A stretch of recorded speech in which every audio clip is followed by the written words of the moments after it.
Қайырлы күн, құрметті оқырмандар. Қазына Кезет каналына қош келдіңіздер. Біз бүгін Сұр мергеннің ажалы атты ертегіні тыңдайтын боламыз.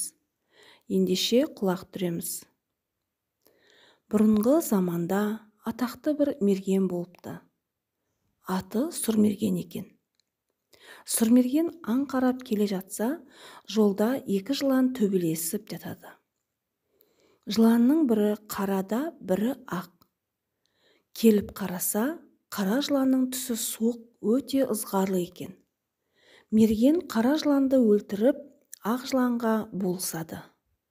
Сонан соң ақ жылан мергенге қарап қойып, бір тасты жалап алады. Маған да жала деп тұрма, деп мерген де әлгі тасты жалап алады.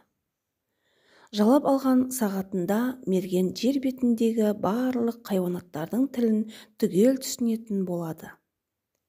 Мерген бірінші жыланмен сөйлеседі. Жылан, екеуміз енді дос болдық, және тіл білдім деп кісіге айтпа, деп ат басындай алтын береді. Тіл білдім деп біреуге айтсаң, өлесің дейді. Жыланмен дос болып, мерген үйіне қайтады. Алтынды үйіне апарып, тастап, қайтадан аң қарап жүріп, бір байдың үйіне келіп қонады. Қонса, түнде боран болып, қой үркіп, қасқыр ұлиды. Қасқырға байдың төбеті де үріп жауап береді.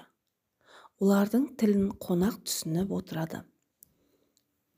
Қой жеймін, болмаса қонағыңның атын жеймін, дейді қасқыр. Мен саған қой да жегізбеймін, қонағымның атын да жегізбеймін, дейді қара төбет. Қонақ итке іштей разы болып, алдына келген еттің жартысын итке бергізеді. Түнмен боран соғып, қойлар ығып кетеді. Қоймен бірге ат та кетеді. Бай, малым қырылатын болды-ау, құтты қонақ болса мұндай болмас еді, деп уайымдайды.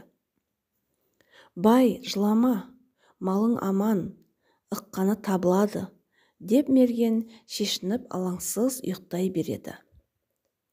Таң атқан соң бай мен қонақ екеуі мал мен атты іздеп келе жатса, қара төбет бәрін иіріп айналып жүр екен. Қасқыр бір мал ала алмай, малды төңіректеп жүр екен. Адамды көріп, қасқыр қаша жөнеледі. Бірақ төбет қайырмалап қасқырды да жібермейді. Қасқыр қолға түседі. Қонақтың аты да, байдың қойлары да аман екен. Бай қуанып, қонақ, сен құтты қонақ болдың, қалағаныңды алып кет, дейді мергенге. Сонда бір ұрғашы сары бес тоқты маңырап мергенге қарай береді. Маңырағандағысы 5 жылда 5.000 болам деген екен. Мұны мерген де түсініп тоқтыға ен салады. 5 жылдан соң кейін келіп аламын, ол уақытта осы тоқты 1000 болады, дейді байға.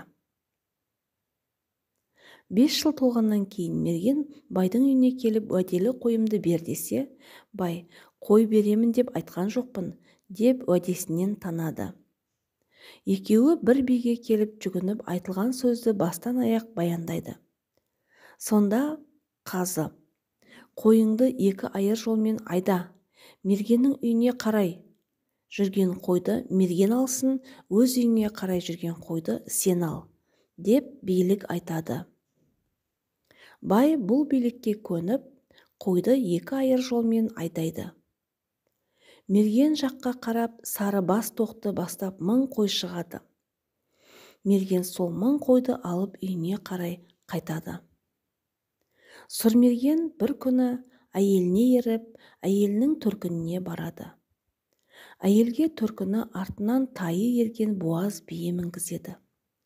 Сөйтіп мергеннің өзі 2 қабат, әйелі бесіктегі баласымен буаз биеге мініп қайтады. Қайтып бара жатқанда тай енесін емейін десе, енесі тепкілеп кісінеп тайын қасына жуытпайды. Кісінегенде, үстімде 3, ішімде 1, өзім шаршап өлгелі келем, дейді бие. Оны мерген түсініп күліп жібереді. Сен неге күлдің, деп әйелі. Түсінгенін айтса өледі, айтпаса әйелі өкпелейді. Мерген қысылғанынан үйге барғанда айтайын дейді. Үйіне келген соң, сен жолдағы сөзді айт, деп әйел болмайды.